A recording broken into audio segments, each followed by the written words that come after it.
this is our little video of leaving the Middlewich branch and going on to another canal. Yes, and I had something planned for this, but unfortunately fortunately I hadn't told Deb, and otherwise she'd have had us in weeks of training for this, but this is what I had planned.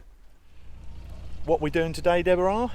I'm not sure. Debbie hasn't got a clue because I haven't even briefed her. He's actually he hasn't briefed me. We're now leaving the Middlewich branch of the Shropshire Union, and we're going to come onto a new canal system. So we're going to actually time ourselves and just see how quick we can do a whole canal system in. And we're at the first lock, Wardle lock. I'm trying to keep a straight face. So Debbie is now going to start the stopwatch. Right, the clock is ticking. Better get back on the boat. I don't know whether anybody has ever set a record for completing a canal system, but I'm now going to attempt it.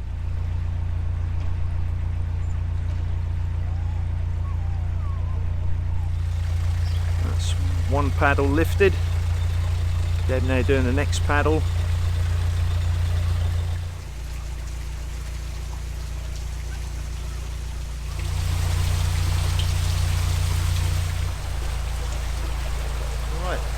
Gates are open and we're off.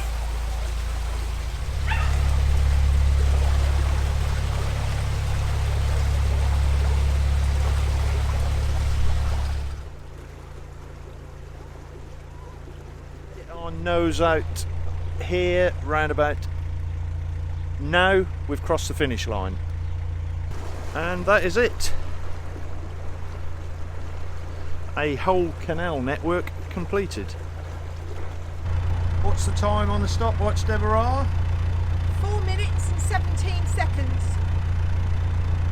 4 minutes and 17 seconds. So I don't know whether it's a Guinness World Record, but it's certainly a record for us. Yeah, so as you probably guessed, my little grin in the video gave it away. That's the UK's shortest canal, the Wardle Canal.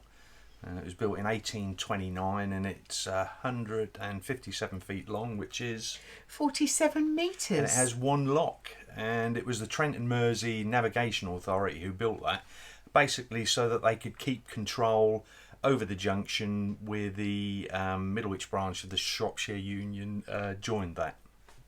So basically, we done 3 canals in 10 minutes. Yeah, or within a 10-minute period we was on 3 different canals. Yeah. Shropshire Union, Middlewich branch, the Wardle Canal, and then the Trent and Mersey. Us and probably everybody else who ever's been through there. So but it was exciting for Mark. It's nothing special. I made myself believe it was something special. I'm going to have to try and magnet fish. Is it magnet fishing? My windlass. Not fishing for magnets, fishing with a magnet. To get my windlass out of the canal because I dropped it in the canal. Yes.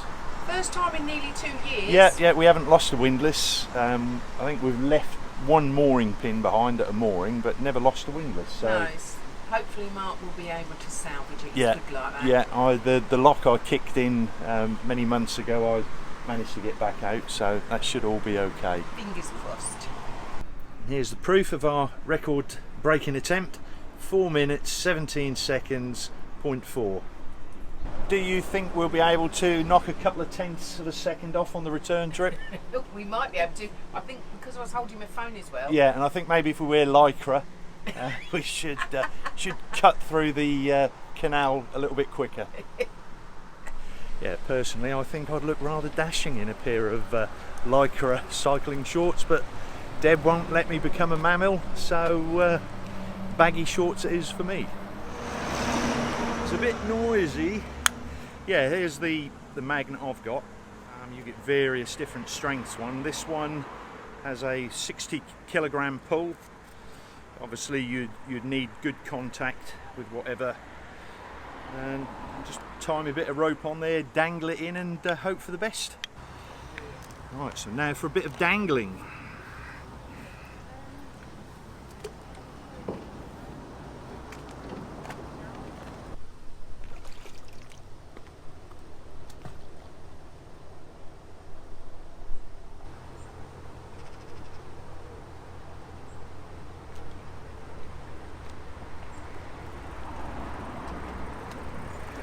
Had I been fishing at the right spot, I'd have got it straight away, but... The Middlewich branch of the Shropshire Union is, like I said before, a gem. Beautiful. One thing that I really do need to gripe about, and I think that the Canal and River Trust do need to sort it out, is rubbish. There isn't any from Nantwich. Well, there's lots of rubbish. We saw it everywhere. Yeah. Nowhere to dispose of your rubbish. Yeah, nowhere. They've got a new water point at Venetian, just outside Venetian Marina on the canal there, and there is a road there, so you'd have thought they'd have put maybe some form of a rubbish facility there, but there isn't anything. So by the time we got to the end, we had 6 bags of rubbish. Yeah, which was more than the Foxes had when they was in lockdown. I think they peaked at 4, did they? It's just ridiculous that there is no facilities for your rubbish. And then... The worst bit, we looked on, I've probably mentioned it before, there's an app you can get for your phone or your tablet, opencanalmap.org.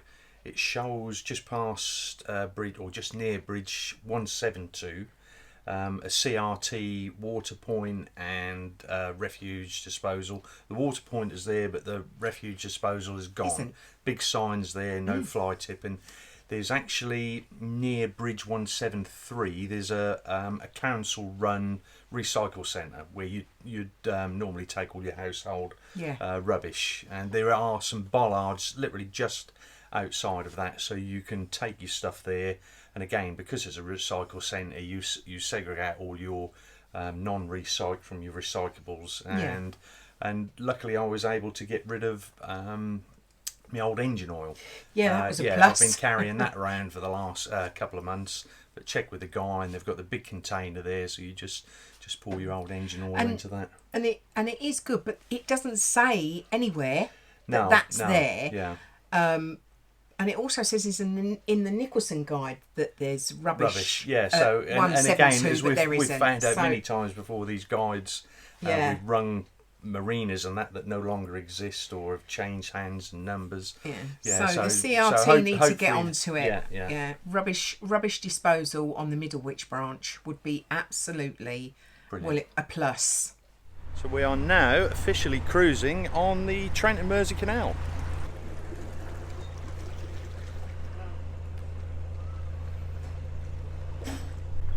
And we're coming up to the first lock. The boat has just come out, and I can see a volunteer lock keeper keeping the lock open for us, which we don't very often come across. Right, squinty face today. We're in the middle of the 3 Middlewich locks. It's going to take us down 32 feet, and we'll come out the other side of Middlewich, where hopefully there's a CRT recycle point. The last time we got rid of any rubbish was about 2 weeks ago at Nantwich. So carrying quite a bit of garbage at the moment.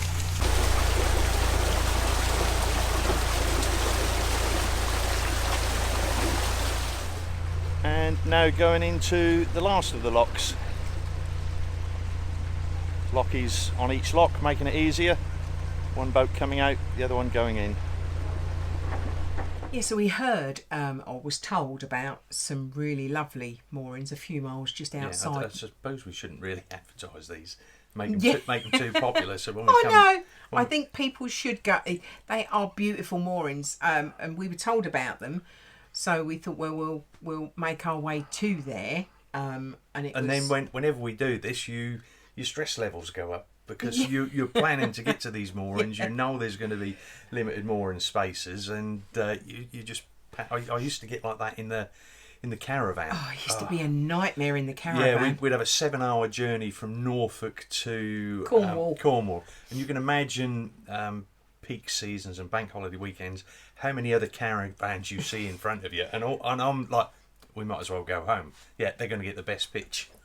He was a nightmare, absolute nightmare. And I'm still very similar when we're cruising somewhere, and especially if there's a boat ahead but it is what it is. But it was a very reedy part, wasn't it? It's quite reedy. Yeah. Some of the sections, I should say, the reed encroached nearly 2/3 of the canal. Yeah. So you just room to get your boat through, giving it plenty big blasts of the horn. Yeah. Luckily, nothing coming the other way apart from one of the bridges. We had a little knock off the other boat, nothing major. No. And yeah.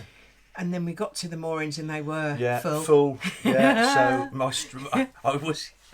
my stress levels were there for a reason. So moored on, started to moor on the opposite side, just banging me pins in. And the guy waved and just indicated that he was then going off. They'd just stopped for lunch. Yeah. So actually 2 of them left. Yeah. And then we moored in there. Yeah. And wow.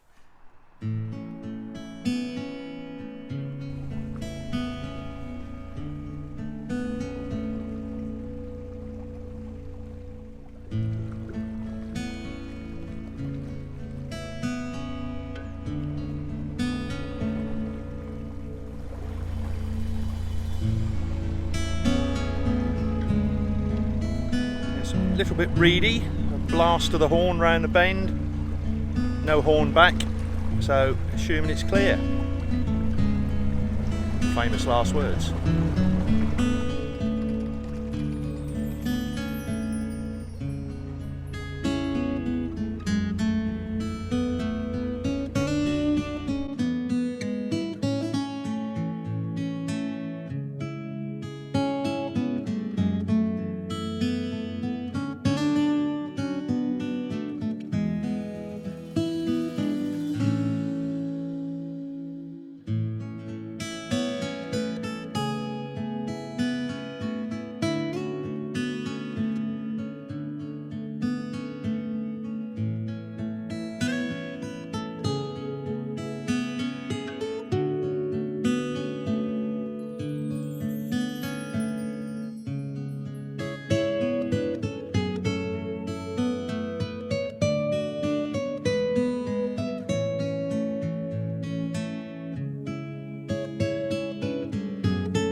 For an absolute gem of a mooring. Bramble cuttings, 48-hour moorings. I've just noticed, oh come on, point your finger that way.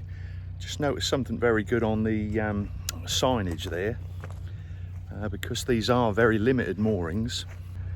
It does actually say to allow other boats to breast up, which will enable technically about 6 boats to get in here. There is one boat in front of us, about a 60-foot boat, and then obviously there's us behind, and just behind us there is another 60-foot mooring. So 3 boats would take those up, and if then everybody lets somebody breast up to those, you'd get 6 boats there. And there's plenty of, I think there's 1, 2, 3, 4, 5, there's 7 picnic tables, so there's plenty of room for everybody. Again, all with their little barbecue area for the disposable barbecues. And the good thing is we have rail track right up to the boat window for deliveries. And here's the pint of Tiller Gold. Actually, it's not a pint, it's a bottle of Tiller Gold that Keith and Bernadette from the Tiller people gave me the other day. So I'm now going to try this. Supposedly a nice hoppy ale.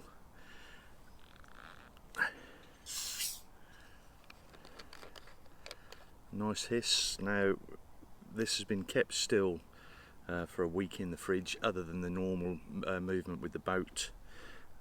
Plenty of sediment at the bottom, so I'm going to pour this carefully. Wow.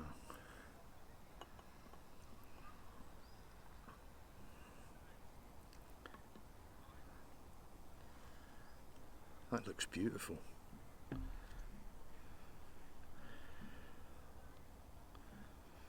Now I've done homebrew before and it always smells very homebrewy, but the homebrew I've done has just been from homebrew kits. This is a proper little microbrewery setup that Bernadette's brother's got, so here goes.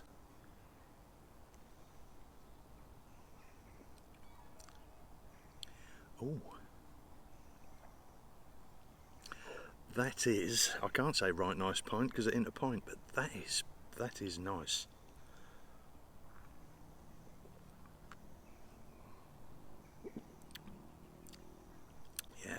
Yeah, very, very hoppy. No, I like that.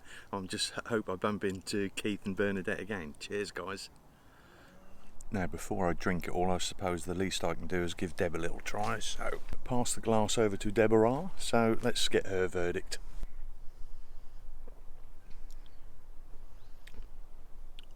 I say.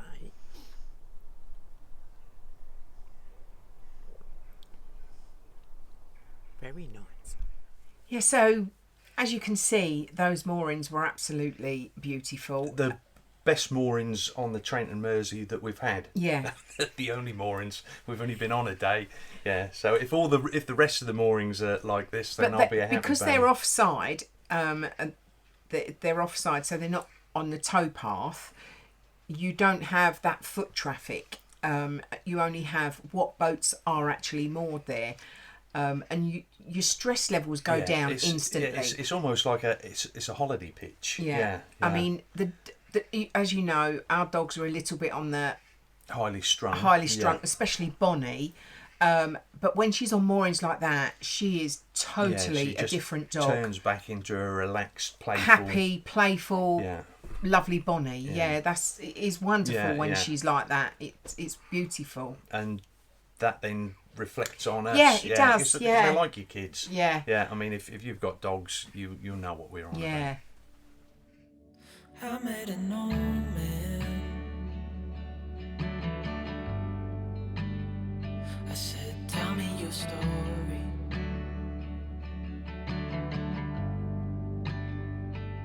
He took out a notepad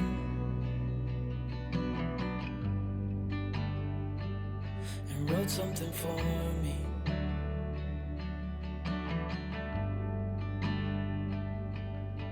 Then he kept walking on down the road, and I watched him disappear like smoke. And I thought I'd just seen a ghost. Then I looked down at what he wrote. It said, son, when you grow up you'll be fine. I know you've got questions on your mind. And you can see what I can see. Absolutely beautiful. Now ask me again why we do this. What you've got.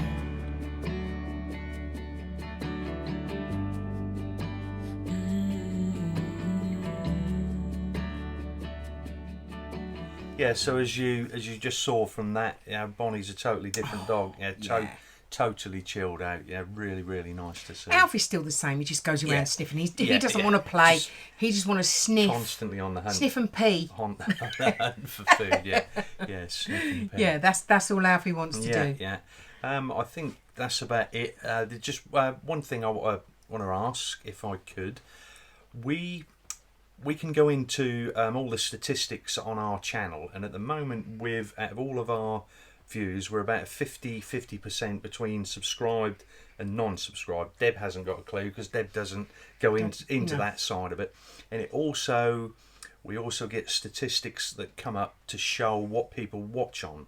And I think we're in the 30% of people watch with a smart TV, and the rest is made up with tablets, mobile phones, computers and games consoles. And obviously the people with tablets, computers and games consoles, it's easy to hit the subscribe or the like button. I don't know how you actually do it when you're on a television. Maybe if you could tell me, leave it in the comments below. But all I'm saying, if you haven't already subscribed and you enjoy the videos, hit that subscribe button. And the same again with the like button. Hit the like button after you've watched the video. Or the dislike button. Now, apparently you've got to hit the dislike button twice. You'll work that one out. And it all helps with the Google brain, the Google algorithm. It all helps work out what you viewers like and want, and it helps to promote our channel. Yeah. So really appreciate that. And a big thank you to thank you this so week's much. new supporters of the channel. Yeah, massive thank you guys. Yeah, really you don't know appreciate it. Yeah, how appreciated this is. And they are Yes. Celine Ellis, Lynn Dirk, Robin G. Munro, Gary Reynolds, and Jeffrey Brewer. Yeah, so thank you so much. Yeah. Yeah. And I don't know why I wasn't allowed to read them out. I normally can pronounce them. It's when I put them in the credits at the end, I spell them wrong. No. Although Deb should proofread everything. I should so, really, yeah, I am passing the buck a little bit there. Yeah, so nothing else to say. No, I don't think there is. Yeah, so if you enjoyed the video, press the like button. if you haven't already subscribed, Press the subscribe button. if you want future notifications of any other videos we upload, the bell icon. and keep the comments coming. Love your comments. Yes, and we'll see you next week. Bye. Bye.